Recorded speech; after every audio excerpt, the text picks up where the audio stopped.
Hey, what is up, everybody? We went to this absolutely amazing place last weekend, and I couldn't wait to put this video together to show you our tour of it. We went to this place called Level Pinball Museum, located just outside of Portland, Oregon, in Hillsboro, and we were absolutely floored by how awesome it was.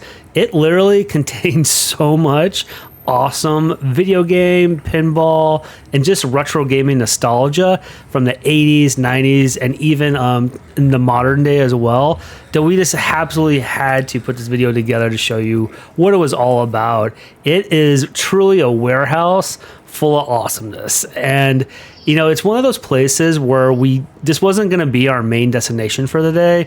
In fact, we were actually visiting this place as we were traveling out of spending a weekend in beautiful Portland, Oregon. But, having gone there and just, walking through the front doors and just taking it all in from floor to ceiling awesomeness, we were just absolutely blown away by how great it was. We ended up spending a few hours there, but we really could have spent all day there. And I think the next time we go there, we're actually going to plan our entire day around actually going there versus just stopping by and visiting for a couple hours. What I'm going to show you today is my full tour of it. This is going to be all in one take, both the video and this commentary as well. So if I make it through all in one take, I'm going to reward myself on this Friday night with an official Butterfingers candy bar, my favorite type of candy bar. So let's go and try to get it. So you can see when you first walk into this awesome arcade / pinball museum that there is just floor to ceiling, not just nostalgia on the wall, but there's also these really cool framed memorabilia, a lot of which is signed, and collectibles such as lunch boxes, games, even the actual cartridges from video games on the walls, both in this area and in the other rooms as well. And even as you walk more towards the bathroom, you see all the wide collection of all the different things that the owners really put into this. And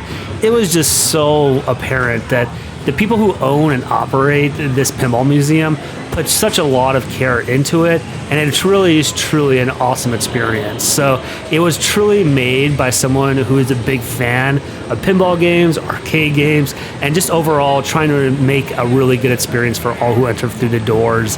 And I'm kind of, as I walked through this and videotaped everything, I was kind of going through it in kind of a fast motion, because I didn't want to pay too much attention to any one specific area of the pinball museum, but I also wanted to make sure that I could just show you how incredibly vast it was. Now, a few facts about this awesome place is that it's actually the second largest arcade in terms of number of machines and pinball machines, both arcade machines and pinball machines in the country, and I think even in the world. And if you're familiar with my videos and the places where I've gone before, number one is actually Galloping Ghost, located out in Chicago, Illinois, just outside of Chicago, Illinois, in Brookfield. Not actually too far away from where one of my really good friends lives. So whenever I'm in Chicago, I obviously always visit there. But I will say the Galloping Ghost in Chicago, or just outside of Chicago, has definitely a different vibe to it than this place does. Definitely cool in their own rights, but what I really appreciated about this place was it's super comfortable, and there was actually room, and you felt like there's actually wiggle room, elbow room to play all the different pinball machines and arcade machines. And it's just, how it was lit up, how it was laid out, just made so much sense, and really just made this experience that much more great, because as you can see, even as the people who were in this pinball museum, they were excitedly going from, game to game, from wall to wall, just kind of staring at everything that it had. And I gotta be honest, the first hour that I spent here, I seriously just walked around and looked at the wall and everything that it had to offer, because I was clearly blown away by it. It's not just like a pinball or arcade cabinet lover's dream come true, but it's also a collector's dream come true, because there's so many cool things to look at from floor to ceiling. And also, of course, we played so many of the different games. I was thinking as we walked through here, since I'm kind of a completionist at heart when it comes to video games, especially RPGs and JRPGs, was that it'd be a really cool goal to to one time come here and just try to play every single game. Like, try to play like, 1/4's worth of every single game. That'd be such a cool thing to say you did, or at least tried to do in the future. So that'll definitely have to be a future goal sometime. But this pinball museum / arcade had all the mainstay cabinets you could possibly think of, and they were organized in a way where all the classic fighting games were by each other. So you would find all the Street Fighters, Mortal Kombats, all the various different kinds of old school arcade cabinets were kind of classified and brought together in a way that made sense and made them easy to find if you were looking for a specific category of arcade cabinet or pinball machine. And also too, there were a few that just kind of snuck in there that were ones that I had never played before and ones that I didn't even know existed. So it was kind of cool from an experience standpoint to not just play some of the machines, which were all in great working order, that you maybe knew and loved and grew up with back in the 80s and 90s and even earlier, but it was also kind of cool to see some of the new ones that you maybe never have played before. So the other thing about this wonderful arcade is that it also blended old school and retro games with new games as well. So you could definitely see some newer style games in here that definitely cater towards multiplayer action, which was really great if you're bringing your family or even like your kids here. And I think that was one of the things I really took away from this, was that this was a great experience, not just for us all that are, trying to, relive our classic nostalgia from when we were kids and all the games that, occupied that awesome time point in our lives, but it was also a great area where you could bring your kids or people of a younger generation to introduce them to all these wonderful retro games, as well as what this era was really, truly all about. The biggest vibe that was positive that I got from this was really, truly trying to just capture the atmosphere of that, golden age of video games and golden age of going to the arcade, with a handful of quarters and just being able to spend all that in a super fun way. And, just looking at these walls, you can see that the amount of time and attention that was paid to ensure that everything was set up in a way with which you could really explore this place and just take it all in was really, truly amazing. And there's even some new additions like this one, for example, the boss level, which, when talking to the, I believe it was the marketing director afterwards, my wife and I were just, finding out more information about this wonderful place because it was the first time we had ever gone there.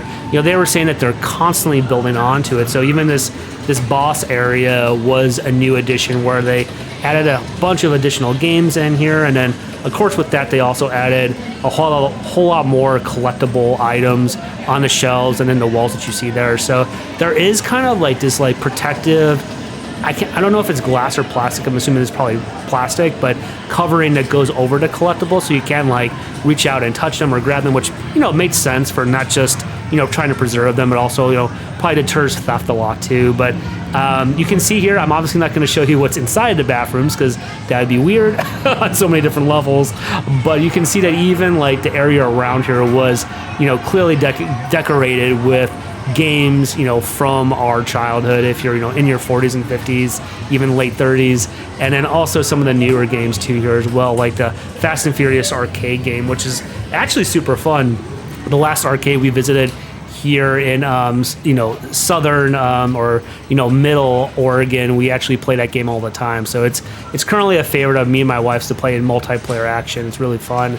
But yeah, this place had such a wide variety of different both retro and new games. There was really something for everybody. I can't imagine going here without, if you're any kind of enthusiast, whether it be pinball, games, or even just an enthusiast from the point of trying to experience something new and just trying to observe a snapshot of time from back in the day. This is a really cool place to go to.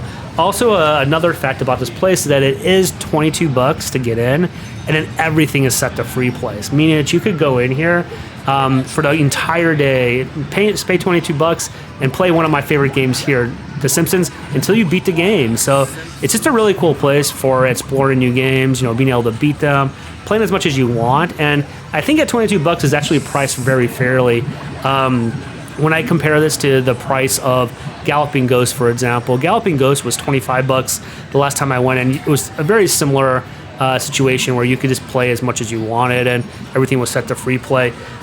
Now, a few things to note is that There is some, I believe, food options here. We didn't eat here, but there are a few snacks.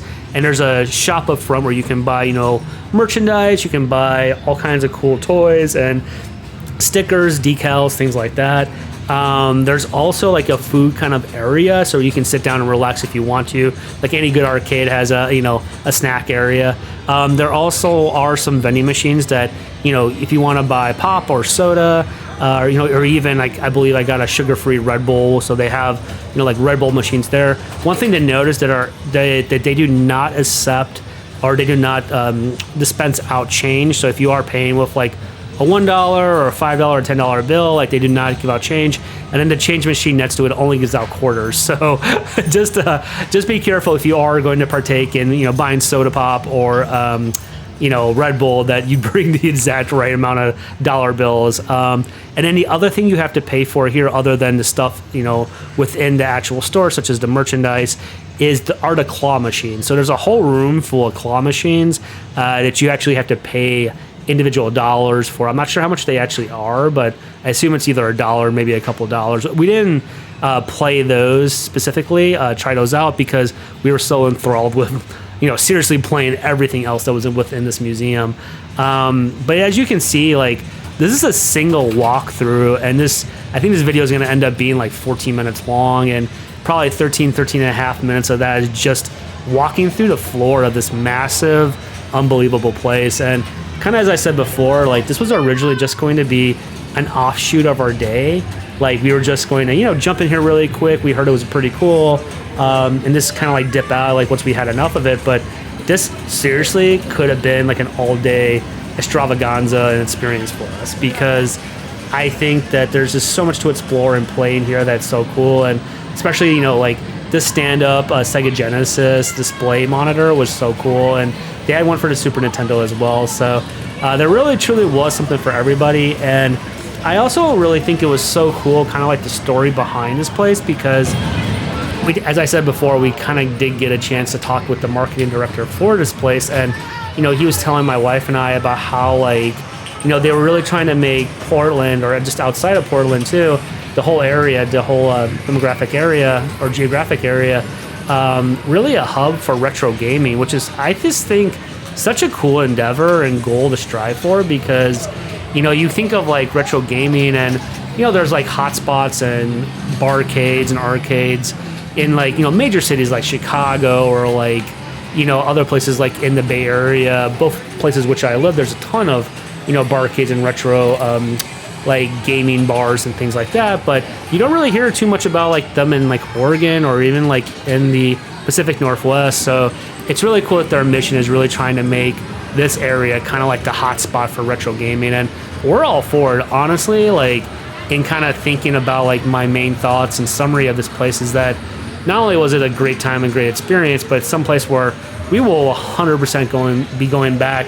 I didn't ask this question when I was there, but if there was some kind of like annual membership, I would totally be the person that would buy that, because I could see myself, even though this place is maybe 2.5 hours away from where we live in Oregon, we could imagine going back here quite frequently, and maybe even making like a day trip out of it too. Like kind of said before, maybe coming here and trying to play as many of the single games as possible. And as you can see in the back corner there, even Papa Shaw was back there, which is really cool. That's a personal favorite of mine. Whenever I'm not playing arcade or pinball games, I love to play it out. And obviously the big, huge action figures there are so cool, and just, perfectly in line with the rest of the vibe of the place. So I know we're nearing the end of the video here, so I am pretty proud that I got through all of this in one take. Obviously, try to get you, try to deliver to you as much information as I possibly could. But I just, overall, like, if you liked this, if you liked, what I presented today, make sure to subscribe to our channel, like this video, comment on what you liked the most. Also, definitely hit up and click on some notifications so you can be notified of our next video. Thanks so much for tuning in, and as always, rock on.